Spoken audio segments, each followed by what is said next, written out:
Mario Dumont, le seul atlas dont vous avez besoin.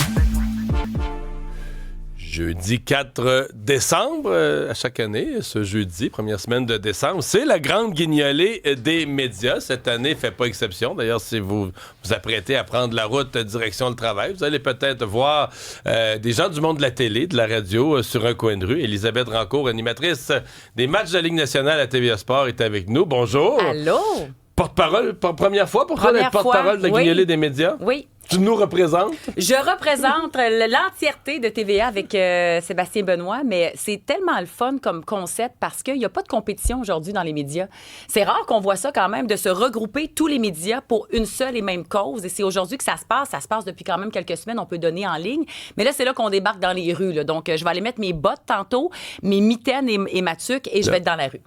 Tu sais que dans la guignolée des médias, je l'ai déjà fait, il y a le chiffre de matin, puis il y a le chiffre, le quart de travail du matin, puis il y a ceux qui le font en après-midi, puis d'habitude, tout le monde préfère être l'après-midi parce qu'il fait moins froid.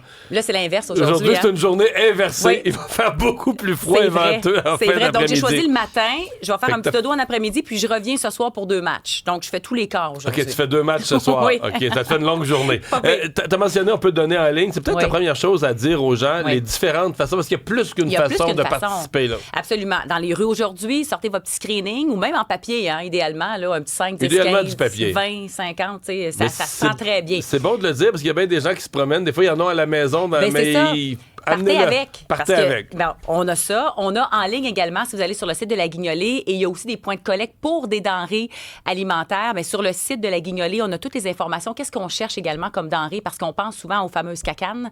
Mais il n'y a pas juste la cacane qu'on peut donner. Là. Il y a aussi des produits d'hygiène. Donc, allez faire un tour. Produits pour bébés, souvent, qui sont mentionnés. Oui, et on peut voir les besoins. Et il y a des partenaires cette année chez qui on peut donner aussi? Il y a des partenaires un petit peu partout, dans des épiceries, dans des magasins également. Mais ça peut être très local. Donc, je vous suggère vraiment d'aller voir sur le site de la Guignolée parce qu'il y en a partout au Québec. Tu sais, on parle de Montréal. On est ici à Montréal. C'est une grande région, mais il y en a partout dans les différentes régions du Québec. Et des médias des régions aussi qui s'impliquent dans la Guignolée. C'est ça qui est beau aussi.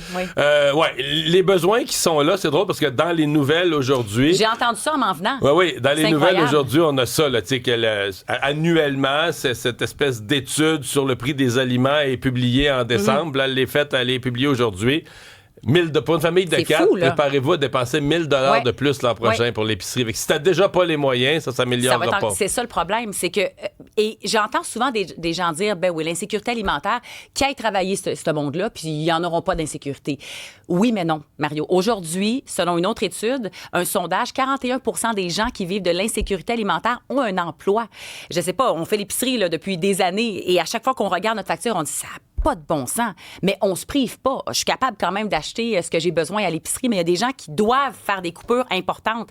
Et tu sais, je parle pas de couper ton sac de crevettes une semaine. Là. Tout bon, on est capable de faire ça. Là. Je parle de couper l'essentiel, des fruits, des légumes, des protéines, la base pour nourrir ta famille. Il y a des gens qui font des concessions, des parents monoparentales aussi, qui ont un seul revenu. Ils travaillent. Là. C'est juste qu'à un moment donné, quand tu as le loyer qui augmente, quand tu as la nourriture qui augmente, quand tu dois subvenir aux besoins de ta famille, tu dois couper quelque part. Donc, ça se peut que ton panier de pommes prenne le bord parce qu'il coûte plus cher.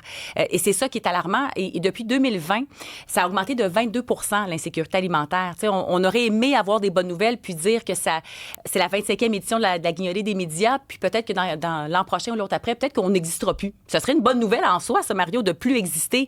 Mais là, c'est l'inverse qui arrive. Et avec la nouvelle de ce matin, le rapport, ça va coûter environ 1 000 $ de plus par famille pour se nourrir. Tu dois faire l'épicerie, Mario, à chaque semaine. Puis à chaque fois, tu regardes ta facture, tu te dis, ben voyons donc. Et moi, je pense dans toutes mes années de faire l'épicerie, je pense que j'ai jamais acheté une boîte de céréales à plein prix. Tu sais, je regarde toujours les spéciaux, j'achète toujours en spécial, mais en bout de ligne, je suis capable de payer ma facture. Fait que j'imagine les gens qui ont un travail, qui font tout ce qu'il faut, mais qui, en bout de ligne, arrivent avec leur panier puis disent « ça, je le remets », et d'arriver à la maison, de ne pas être capable de nourrir sa famille, pour moi, c'est inconcevable. Pour l'avoir déjà fait, il y a quand même... Oui, il y a des gens, on leur dit « amenez votre argent comptant, votre 10 $ pour le mettre dans la petite canne aujourd'hui ». Oui. Il y a quand même des gens qui prennent ça très au sérieux. Moi, je me souviens quand je travaillais pas le matin, puis j'étais sur le trottoir, j'allais aider.